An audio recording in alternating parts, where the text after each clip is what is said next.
एक दिन इंस्टाग्राम पर मोबाइल पर स्क्रॉल कर रहा था। स्क्रॉल करते करते एक वीडियो पर जाकर मैं रुक जाता हूँ, थम जाता हूँ। जैसे एक लड़की होती है, वो लड़की लगातार महात्मा गांधी जी के बारे में अनाप शनाप बोल रही थी, बहुत ही गंदा गंदा बोल रही थी, बुरा बुरा बोल रही थी। जिसने उसका पॉडकास्ट किया था, जो इंटरव्यू कर रहा था, बातचीत करने की कोशिश कर रहा था, वो शख्स उसको और भी ज्यादा ऐसे सवाल कर रहा था, जिससे क्या वो लड़की ज्यादा से ज्यादा गांधी जी के बारे में ऐसे ही अनाप शनाप बोल सके। कुछ दिन के बाद उस पॉडकास्ट लेने वाले से मेरी मुलाकात होती है, बातचीत होती है, और मैंने यही सवाल किया कि गांधी जी के बारे में वो इतना अनाप-शनाप बोल रही थी और आपको बजाय समझाने के, आपने और उसे प्रोवोक किया, यानी कि उससे कुछ ऐसे सवाल किए, जिससे वो और ज़्यादा ऐसा बोले। बातचीत के माध्यम से मुझे ये ज्ञात हुआ, पता चला कि वो ऐसे ही कंटेंट चाहती थी, जिससे कि वायरल हो जाए। उसका वही हिस्सा निकाला गया, शॉर्ट रूप बनाने के बाद इंस्टाग्राम पर डाल दिया जाता है, ताकि ज़्यादा से ज़्यादा वायरल होगा, तो ज़्यादा से ज़्यादा व्यू आएँगे। कुछ इसी तरह से आजकल चल रहा है। बहुत बड़ी संख्या में लोग ऐसे हैं जो अलग-अलग चैनलों पे जाते हैं, पॉडकास्ट देते हैं, अपनी पूरी ज़िंदगी के बारे में बताना शुरू कर देते हैं। ख़ासकर यहाँ पर ऐसे लोगों को आमंत्रित किया जाता है, या तो वो बहुत ज़्यादा ख्याति पाए होते हैं, या फिर वो ऐसे लोग होते हैं जो विवादित बातें करते हैं। विवादित बातें करेंगे तो ज़्यादा व्यू आएँगे तो ज़्यादा लोग देखेंगे, और ज़्यादा लोग देखेंगे तो ज़्यादा सब्सक्राइबर भी बढ़ते चले जाएँगे। अब चाहे वो सब्सक्राइबर बढ़ाने वाली बात हो या फॉलोवर बढ़ाने वाली बात, कुछ इसी तरह की नीयत रहती है। और कुछ लोग तो इसमें ऐसे भी होते हैं, साथ-साथ में हाँ, ये भी होता है कि वो डिस्क्लेमर में ये साफ-साफ संदेश दे देते हैं कि भई जो भी कुछ बोला गया है, वो ये इस पॉडकास्ट में आए हुए मेहमान ने बोला है, हमारी तरफ से ऐसा कुछ नहीं है। यानी कि कल को भविष्य में कोई दिक्कत परेशानी होती है, तो चैनल वाला तो पहले ही अपनी जान बचाकर निकल जाएगा, ये कहते हुए कि भई हमने तो पहले ही सचेत कर दिया था, जो भी बोला गया है, इस मेहमान के द्वारा बोला गया है, जिसने पॉडकास्ट दिया है। अब बहुत बड़ी संख्या में ऐसे भी हैं कि जो लगातार पॉडकास्ट दे रहे हैं, और पॉडकास्ट देते-देते उन्होंने अपने भी चैनल शुरू कर दिए हैं, और अपने चैनल शुरू करने के बाद फिर अपने बारे में बताते हैं, पूरी दुनियादारी के बारे में बताते हैं। आज की कहानी एक ऐसे ही चर्चित यूट्यूबर की है, जिसकी इन दिनों बहुत ज़्यादा चर्चा हो रही है, और चर्चा के पीछे की वजह यह है कि उस व्यक्ति को मारने के लिए 2 सगे भाई आते हैं, और दोनों ने ही चाकू से लगभग 14 वार किए थे। उनका इरादा था कि इस व्यक्ति को हर हाल में तड़पा-तड़पा कर मौत के घाट उतारना है। हालाँकि वो व्यक्ति बच जाता है, और उसका एक बड़े हॉस्पिटल में इलाज चल रहा है। लेकिन ये कहानी बहुत ज़्यादा चर्चाओं में आ जाती है कि आखिरकार उस यूट्यूबर को 14 बार चाकू क्यों मारा गया? आज की इस कहानी के माध्यम से यही समझने की कोशिश करते हैं।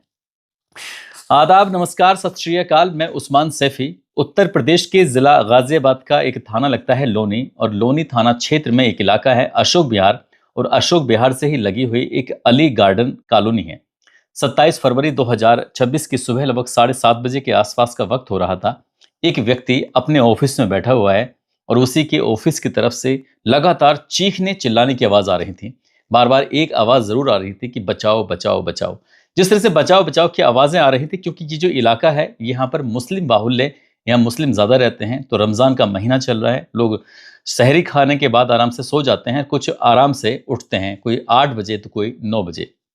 ये सुबह-सुबह का वक़्त हो रहा था, 7:30 बजे के आसपास का टाइम था। इसी बीच में कुछ लोग जो जगे हुए थे, वो दौड़कर मौके पर पहुँचते हैं, देखने के लिए कि आखिरकार माजरा क्या है। उन्होंने अपनी आँखों से 2 व्यक्तियों को यहाँ से भागते हुए ज़रूर देखा था, और जब वो जहाँ से चीखने की आवाज़ें आ रही थी, तो एक व्यक्ति ऐसा है जो खून से लथपथ पड़ा हुआ था। उसके हाथ हो, पैर हो, सर हो, गर्दन हो, पेट हो, हर जगह से उसके ब्लड बह रहा था, और वो ऐसा लग रहा था जैसे कि ज़िंदगी के लिए एक तरह से भीख माँग रहा हो कि बस मुझे किसी तरकीब से हॉस्पिटल तक पहुँचा दो। अगर वो लोग नहीं आते, अगर वो लोगों ने शोर ना मचाया होता, तो जो हमला करने वाले थे, ना केवल 14 वार उन्होंने किए थे, बल्कि हो सकता है कि इससे ज़्यादा भी वो वार करते। तभी जो वहाँ पर एक व्यक्ति जुटता है, इसका नाम अलीमुद्दीन होता है।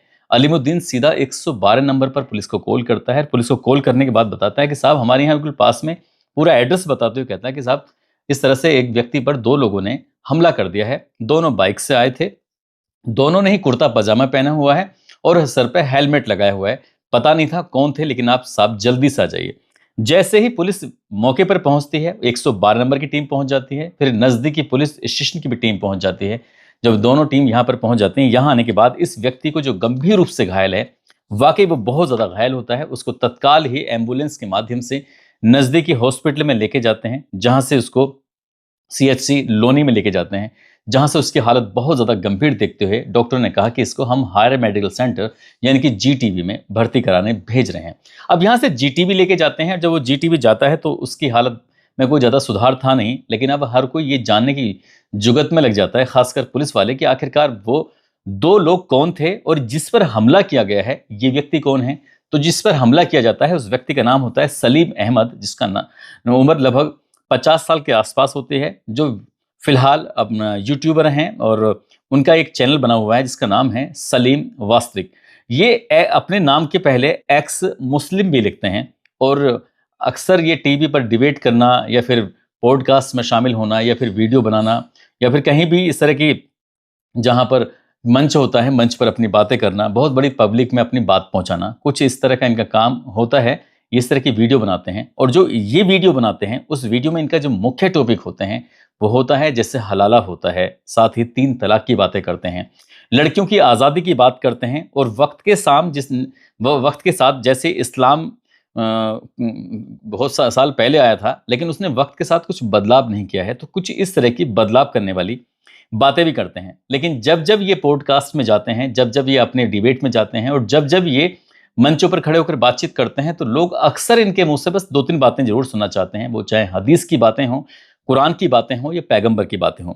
सवाल कुछ पॉडकास्ट में ऐसे पूछे जाते हैं, जब ये तीखे सवाल पूछे जाते हैं उनका तो जवाब भी तीखा ही देते हैं और ऐसे जवाब देते हैं जिससे बहुत ज़्यादा लोगों को हो सकता है कि बुरा लग जाए। शुरुआत में इन्होंने कंस्ट्रक्शन का काम किया था और कंस्ट्रक्शन काम करने के बाद ये सामाजिक संगठन से जुड़ जाते हैं और इस्लाम पे बात करते हैं, 3 तलाक पे बात करते हैं, हदीस पर बात करते हैं, पैगंबर बात करते हैं। तो ऐसी बात करते करते फिर लोग इन्हें पॉडकास्ट के लिए बुलाने लगते हैं, इनसे बातचीत करने लगते हैं। शुरुआत के जो पॉडकास्ट हैं वो ज़्यादा मशहूर हो जाते हैं, लेकिन लगातार एक जैसी ही बातें बार बार रिपीट होती हैं तो हो सकता है व्यूवरशिप इतनी बढ़िया ना मिल रही हो। अब जैसे ही इनके परिवार वालों से संपर्क किया जाता है तो इनके बेटे का नाम उस्मान होता है, वो आता है, उससे पुलिस बातचीत करती है और बातचीत करने के बाद उसने 7 लोगों को चिन्हित करते हुए कहा कि मेरे पिताजी के साथ जो भी कुछ हुआ है इन 7 लोगों का नाम इसमें शामिल है, ये जरूर इसमें शामिल हो सकते हैं।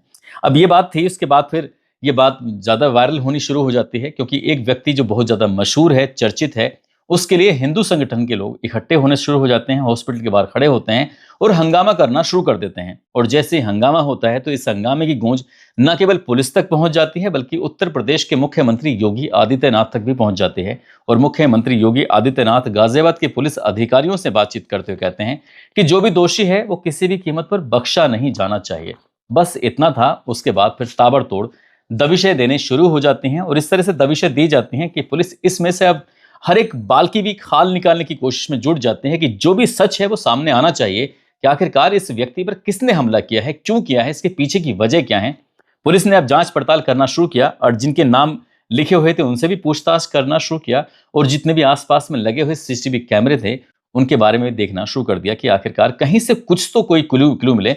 जब घटनास्थल पर लोग मौजूद होते हैं तो उन्होंने बताया था कि बाइक पर आए थे, 2 लोग थे, कुर्ता पजामा पहना था, हेलमेट लगाया हुआ था, एक पहचान बताई गई थी और उस पहचान के आधार पर पुलिस ने जब अपना काम करना शुरू किया है तो पुलिस को 2 नाम सामने आते हैं। अब वो 2 नाम होते हैं, जिला गाजियाबाद का थाना खोड़ा लगता है, वहां पर मंगल बाजार है, मंगल बाजार के अंदर ही एक अली हसन नाम का व्यक्ति है। अली हसन का भी अपना मकान है और उस मकान के अंदर 2 लड़के रहते हैं। उनका एक का नाम जिशान सैफी है और दूसरे का नाम गुलफाम सैफी है। ये जिशान सैफी और गुलफाम सैफी पुलिस ने घेराबंदी करना शुरू कर दिया, लेकिन वो फिलहाल अपने घर पर नहीं पहुंचे थे क्योंकि उन्हें भी ये एहसास हो चुका था कि वो देर से देर पकड़े जरूर जाएंगे। पुलिस ने घेराबंदी करना शुरू कर दिया। इसमें लोनी पुलिस, क्राइम ब्रांच की पुलिस, स्वाट टीम, इस तरह की पुलिस ने जब अपना काम करना शुरू कर दिया तो घेराबंदी करते करते पुलिस को 1 मार्च 2026 की रात लगभग 9 बजे के आसपास पुलिस को सूचना मिल जाती है कि ये जो निठोरा अंडरपास है उसके आसपास से वो लोग गुजरेंगे। मुखबर की बहुत ही सटीक सूचना थी। पुलिस ने रोकने की कोशिश की, जैसे अक्सर पुलिस कहानी सुनाती है, पुलिस ने रोकने की कोशिश की। उन्होंने पुलिस पर गोलियां चलानी शुरू कर दी। 8-10 राउंड फायर होते हैं, पुलिस की तरफ से जवाबी कार्रवाई होती है और जवाबी कार्रवाई में पता चलता है कि जो उसमें एक लड़का होता है, इसका नाम जिसान सैफी होता है, जिसान सैफी मारा जाता है। जो मारा जाता है उसके बाद उसकी जो बॉडी थी उसको पोस्टमार्टम के लिए भेजा जाता है। पोस्टमार्टम को भेजने के बाद जो भी प्रक्रियाएं होती हैं पुलिस अपने प्रक्रिया में जुटी हुई थी। अब ये जो घटना थी, ये जो मामला था, ये सोशल मीडिया के अलग अलग प्लेटफॉर्म पर, साथ ही अखबारों में ये खबर प्रकाशित हो जाती है। तो जहां कई जिसान रहने वाला है, जो इसका मूल जगह लगती है, वो उत्तर प्रदेश के जिला अमरोहा का एक थाना है सैद नंगली। और सैद नंगली थाना क्षेत्र में जब सकतपुर गांव की तरफ जाएंगे तो यहाँ पर एक दयानंद इंटर कॉलेज है। दयानंद इंटर कॉलेज के पीछे ही उस लड़के का अपना घर है, परिवार है, जहां उसके पिता रहते हैं बुनियाद अली। बुनियाद अली की 5 बेटियां हैं, 2 बेटे हैं। एक बेटे का नाम जिशान है, दूसरे बेटे का नाम गुलफाम है, गुलफाम सैफी।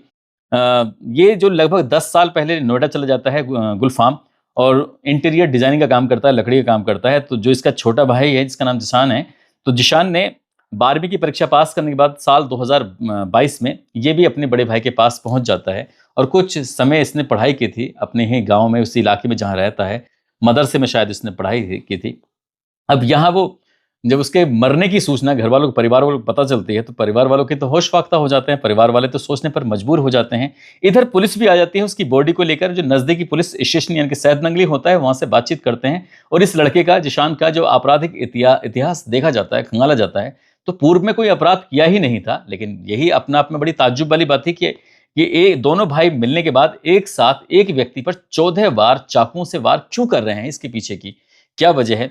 अब पुलिस ने एक के साथ तो मुठभेड़ हो जाती है, वो तो मारा जाता है। इधर तो इसका सुपुर्द खाक हो रहा था, उधर पुलिस दूसरे वाले व्यक्ति की, उसका जो भाई था दूसरा, उसको भी तलाश करने में जुट जाती है कि आखिरकार वो कहाँ है कहाँ नहीं है। तो जब पुलिस उसकी तलाश में जुटी हुई थी, तो मुश्किल से मुश्किल अभी इस भाई को मरे हुए अभी 48 घंटे भी नहीं हुए थे कि 3 मार्च 2026 की रात लगभग 9:15 के आसपास गाजियाबाद में ही वसुंधरा है, और वसुंधरा के अंदर ही आने वाले एक बिजली घर इलाका है, वहां पर पुलिस की मुठभेड़ हो जाती है इंदिरापुरम पुलिस से। जो मुठभेड़ होती है तो गुलफाम भी पुलिस के हाथों मारा जाता है, और वो भी हमेशा हमेशा के लिए मौत की नींद सो जाता है। अब पुलिस ने इन दोनों भाइयों से विदेशी पिस्टल, उनके पास महंगी गाड़ी भी थी केटीएम, और तुम्हारे की कई जैसे और भी कुछ सामान उनसे बरामद किए जाते हैं। उनके बारे में जो एक वीडियो वायरल हो रहा था, तो वीडियो वायरल होने के पीछे के, जब इस एक वीडियो था जो बहुत तेजी के साथ वायरल होता है, उस वीडियो में कहने वाला कह रहा है कि भाई हम इनसे गोली भी मरवा सकते थे, यानी कि इन्होंने चाकू से ही वार किया है, तो चाकू की से नहीं बल्कि हम गोली मरवा सकते थे, लेकिन हम चाहते थे कि जो व्यक्ति है, जो जिसका नाम सलीम वास्तिक है, दरअसल उसको हम तड़पा तड़पा के मरवाना चाहते थे।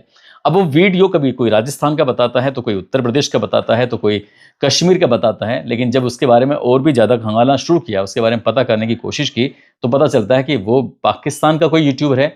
उसने शायद मौके की नज़ाकत को देखते हुए, मौके को भांपते हुए, दोनों का एनकाउंटर हो जाता है एक यूट्यूबर को उस पर हमला करने की वजह से। तो हो सकता है कि वो भी अपने व्यू बढ़ाने के लिए, लेकिन पुलिस की अभी जांच पड़ताल जारी है, हो सकता है कि उससे जो पुलिस की जांच पड़ताल में पता चले कि इन दोनों भाइयों का पाकिस्तान से कोई कनेक्शन हो या नहीं हो, क्या है क्या नहीं। लेकिन पुलिस ने जब देखने की कोशिश की, पड़ताल करने की कोशिश की, तो इसके पीछे मुख्य जो वजह सामने आती है, धार्मिक वैचारिक मतभेद। जो जिस तरह से जो सलीम वास्तिक है, वो लगातार कुछ ऐसी बातें करते हैं, जैसे क्या कुरान के ऊपर, इस्लाम के ऊपर, पैगंबर साहब के ऊपर बहुत ही तीखा बोलता है, इतना तीखा बोलता है कि किसी को भी बुरा लग सकता है। तो एक तरफ इन दोनों भाइयों में धार्मिक वैचारिक मतभेद थे, जो जैसा बोल रहा था वो बातें बिल्कुल पसंद नहीं आ रही थी। दूसरा, इनके अंदर इतनी कट्टरता भरी हुई थी कि ये बात बर्दाश्त ही नहीं कर पाए, और रैकी करने के बाद इस व्यक्ति पर जाकर, यूट्यूबर पर जाकर ये हमला बोल देते हैं। और अभी पुलिस की इस मामले में जांच पड़ताल जारी है। लेकिन इन दोनों भाइयों ने जो तरीका अपनाया था, यदि उस यूट्यूबर की बातें उसे पसंद नहीं आ रही थी, तो नज़दीकी पुलिस स्टेशन में जाने के बाद उसके खिलाफ कोई शिकायत दर्ज करा सकते थे, कह सकते थे कि भाई फला व्यक्ति है जो बड़ा अनाप शनाप बोलता है। लेकिन उन्होंने वो रास्ता ना अख्तियार करके, पढ़े लिखे होते तो शायद वही रास्ता अख्तियार करते, लेकिन पढ़े लिखे थे नहीं, इसलिए उनके जो जहन था, जो दिमाग था, जैसा उनका दिमाग था, वैसे ही उन्होंने काम किया, और जाने के बाद उस व्यक्ति पर हमला कर दिया। लेकिन वो भूल चुके थे कि गांव में उनके बूढ़े माँ बाप हैं, साथ ही 5 बहनें हैं। जो बड़ा वाला है वो शादीशुदा होता है गुलफाम, उसके अपने 2 बच्चे भी होते हैं। पूरा का पूरा फैमिली जो है वो बहुत ही गरीब फैमिली है। जिसके पिता हैं वो लकड़ी का काम करते हैं, जिस तरह से चारपाई होती हैं उसके पाए बनाए जाते हैं, तो चारपाई कि जो चारों पाए होते हैं उनको बनाने काम करते हैं, और वैसे लकड़ी का काम करते हैं। बहुत अच्छा काम नहीं है। तो इस परिवार की जो भविष्य है वो आप अंदाजा लगा सकते हैं कैसा होगा, कैसा होने वाला है। तो लेकिन जिस तरह से दोनों भाइयों ने काम किया है, ना केवल वो खुद मुसीबत में गए, बल्कि वो तो हमेशा के लिए मर गए, लेकिन पूरे परिवार को वो बहुत बड़ी मुसीबत में डाल गए। और जो एक व्यक्ति जो भी कुछ पॉडकास्ट पे बोल रहा है, वीडियो में बोल रहा है, उस व्यक्ति की अपने खुद के विचार हो सकते थे, लेकिन उन्हें इतना बुरा लगा कि उसको मारने की पूरी पूरी प्लानिंग कर दी। दोस्तों, इस पूरे घटनाक्रम को सुनाने का उद्देश्य किसी को परेशान करना नहीं है, किसी का दिल दुखाना नहीं है, बल्कि आपको जागरूक करना है, आपको सचेत करना है। और जिस तरह के इसमें हालात पैदा हुए थे, उस हालात पैदा होने के पीछे वाक़ई जो सोच थी, वो सोच कहीं न कहीं जो पढ़ाई-लिखाई से एक बेहतरीन सोच बनती है, वो पढ़े लिखे थे नहीं। उनके परिवार से मैंने बातचीत करने की कोशिश की, लेकिन बातचीत तो हो नहीं पाई। उनके परिवार वाले हों या रिश्तेदार हों या फिर जो आस-पास के लोग हों, वो इस घटना को लेकर बहुत ही असहज महसूस कर रहे हैं कि उन्हें यकीन ही नहीं हो रहा कि जो ज़ीशान था वो वाक़ई वो सीधा था, लेकिन उसने ऐसा काम क्यों किया? बड़ा वाला शायद गुस्सैल स्वभाव का था, उससे तो कोई उम्मीद की भी जा सकती थी, लेकिन ये जो उम्मीद थी वो नाउम्मीद है। किसी को इस बात पर यकीन नहीं हो रहा कि वो इतना बड़ा कदम कैसे उठा सकते हैं। दोस्तों, जाते-जाते बहराइच के रहने वाले अमित यादव हैं, अलीगंज एटा से कुसुम लता हैं, गोदारा से कालूराम हैं, अमेठी से सुरेश कुमार यादव, दमरू लाल यादव हैं छतरपुर मध्य प्रदेश से, सतीश कुमार प्रजापति सोनीपत से, अजय कुमार माधेपुरा बिहार से, मोहम्मद दिलावर सैफी भोजपुर बिहार से, सिद्धार्थ सिंह चौहान, नसीम अंसारी, जितेंद्र यादव, आरपी कश्यप प्रतापगढ़ से, सुल्तान अहमद, अक्षय कुमार, रफीक अहमद दिल्ली से। आप सब लोग अपना ख्याल रखें, सुरक्षित रहें। जय हिंद, जय भारत।